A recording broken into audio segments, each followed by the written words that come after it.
Hi there, my name is Cheryl Melling, and I am presenting to you today my Capstone project, which I have titled The Evaluation of Protocols and Trends Involving Premature Transfers from the Pediatric ICU, Resulting in Patients Returning Within 24 Hours. So a little bit about me. I have been a nurse for 4 years. My experience comes from being in a pediatric hospital on a neuroscience and trauma unit that also takes long-term rehab patients. I've also been a charge nurse on my floor for 2.5 years. A little bit of what that entails is determining patient placement, so figuring out which room to admit them to, which assignment to admit them to, as well as creating assignments for the next shift, and then also accepting patients from other units. So that might look like a patient coming to us from a medical or surgical unit for long-term rehab, or coming from, which is most likely what is going to happen, is coming from the pediatric ICU to our floor because they fit our criteria. So just a little bit of an introduction. So about 1.5 years ago, we had kind of a cluster of patients that were being transferred out of the pediatric ICU to our floor, only to arrive to our floor and then have some type of decompensation happen in their status that requires them to go back to the pediatric ICU for more intervention and more acute observation, usually within 24 hours of the initial transfer. Some of these patients were even as quick as 1 to 3 hours before rapid response was called and transfer initiated. We had this happen several times in a short amount of time, and so this kind of sparked the idea that I had for my capstone project. So ultimately, my intervention is going to be researching the policies and procedures in place that determine when a patient is ready to be transferred to the floor, performing a chart review of those patients that have experienced a bounce back within 24 hours, as well as researching to see if there's a tool out there that we could use to determine if a patient is in fact ready to come to the floor. So kind of how my intervention states, the plan is to research the current protocols and policies that are in place that guide the physicians and nurses to determine when a patient's actually ready to move. As well as researching my own hospitals, I looked into protocols at other facilities as well. And I also ended up reaching out to the librarian at my hospital who could help me research in a wider net to see what I could find as far as protocols and policies. I also researched current tools that are being used to help determine patient readiness. And then after all of that research, I dove into a very thorough chart review of patients that fit the criteria of having come to the floor and then going back to the ICU within that 24-hour time frame. After collecting all of that data, I tried to apply the tool that I chose to see if that tool could have been useful in that scenario in predicting if that patient was ready to come to us or not. So the ultimate goal is to find trends that could lead to preventing premature transfers from the pediatric ICU, as well as determining if the application of the tool discovered could be used in determining which patients need further PICU care before transfer, as well as to educate myself as a charge nurse on the factors that show changes in patient status that can lead to productive conversations in the event a reevaluation needs to occur. So kind of what that looks like is when I'm charging and I accept a patient from the pediatric ICU, I actually like to go look at them with my own 2 eyes, as well as do a little bit of a chart review myself to kind of determine why are they really here, where are they at in their care, are they actually ready for the floor, do their vitals look okay, have they come off of medications that require them to be in the ICU, those types of things. And so doing this project was definitely helpful in educating myself into what to look for. Okay, so the next step was finding my mentor. I chose my preceptor for this project based on several factors. My mentor, Jessie, was amazing. She's an amazingly skilled bedside nurse as well as the chair for our Patient Safety Council. She's also over the tracking and education on our rapid responses and unplanned transfers as well as our codes. So she was the perfect person to ask for help with this project. She was able to help me gain access to all of the information I needed as well as the charts that I needed. And I had already spoken to her many times about this particular issue. And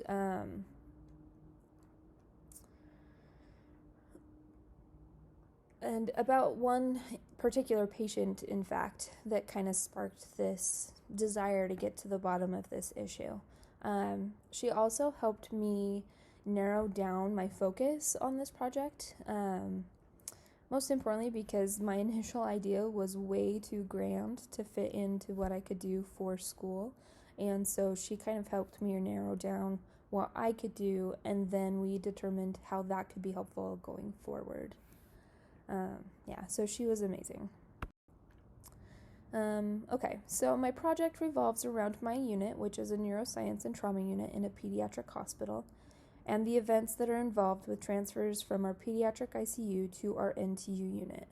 The resources I had available to me through my unit, such as the computers that had access to patient charts, having access to my mentor as well as her rapid response information, definitely helped me keep my project on track.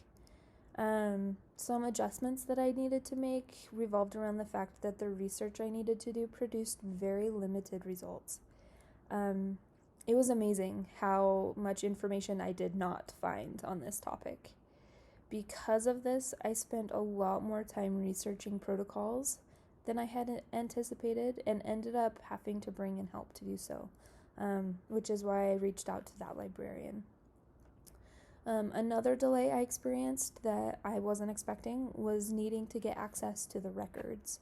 I had to wait for my administration to give the approval for that, and while I had no questions that they would give me the approval, it took some time to go through all the proper channels and get what I needed. My mentor was very helpful in that aspect. We were able to find a little bit of a workaround so that I could at least get started finding patients that fit my criteria before I had the actual access, and then once I had the access, I just had to dive into their charts. So it made it a little bit better than I could have been. So my goals for this project were definitely achieved. However, the results were really surprising. Because the results of my research, which were so little, and the chart reviews, I am going to be able to make some changes at my facility. For starters, the charge nurses on my unit are going to be implementing a new way to evaluate pediatric ICU patients before they actually leave the pediatric ICU to come to the floor. And I'm hopeful that this will be beneficial for us in preventing bounce backs in the future. Secondly, there's currently a committee who's working to make our pediatric early warning system tool more user-friendly so we can implement the tool within our hospital and use it to its full effect. One aspect they're looking at is using it in pediatric ICUs. So because of this, I chose to use this tool and research this tool as the tool I applied to the chart review that I did to see if that would be beneficial. My research and the findings that I found from this are going to go back to this committee to help them determine if this tool could be used or not, which is really kind of cool. Yeah. So this project has definitely helped me grow in ways that I wasn't expecting. It helped me to realize that change can, in fact, come from one nurse asking the right questions. I have also learned how slow and how long the process of change really is. Like I said a minute ago, my very first plan was a lot more grand because I wanted to have all of these changes in place before the end of the semester. Luckily, my mentor knew better and said that that would not be likely, so she kind of helped me prune it down to what was doable for both aspects. And then Also, making changes within the unit and potentially the hospital has been such a great experience when it comes to leadership. It's educated me to the inner workings of administration and how true change can really come about. Okay, so in conclusion, there are very few official protocols that guide when a patient is ready to transfer from the pediatric ICU. All resources found left the guidelines very vague and essentially said a patient is ready for transfer when the reason they went to the PICU in the first place is better than it was. There are some protocols that have very specific times of observation in the ICU, but those are found in very specific intervention protocols, such as medications, and are not applicable outside the use of those interventions.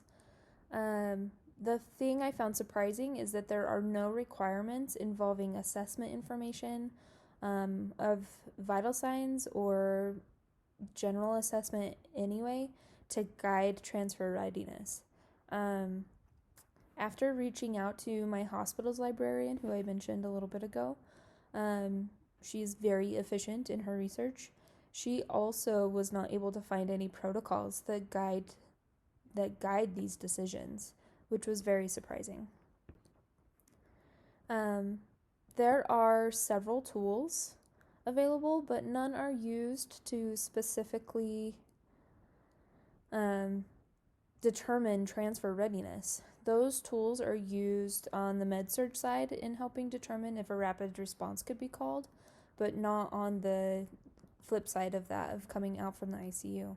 The tool I chose to use, that I had mentioned already, use to evaluate in my project is the Pediatric Early Warning System tool. This is a tool that is used in pediatric hospitals to help nurses notice trends in their patient and guide if a rapid response is recommended for their patient. The hope is to bring early attention to subtle changes that may not be easily noticed, and in some programs, a specific score might even initiate a rapid response on its own. This is a tool we do currently chart on in our hospital, however, we do not use it appropriately or to its fullest effect. For my chart reviews, I was able to identify 10 patients over the last 2 years on my unit alone that fit this criteria that I set.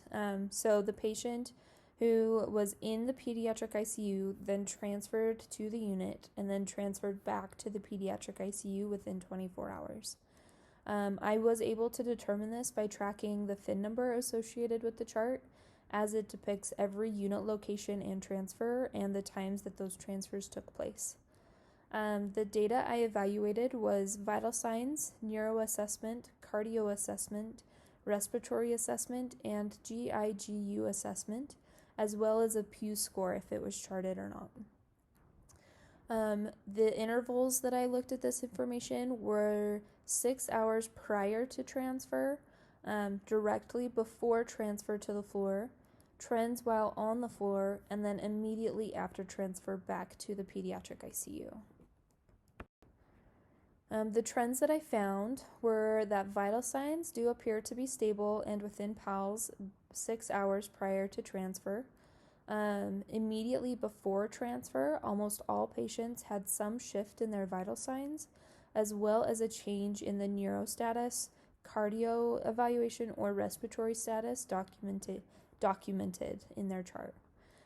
Some of these shifts were very subtle, so I don't know that they would have been noticed by a bedside nurse, but they were there in the charting after the fact.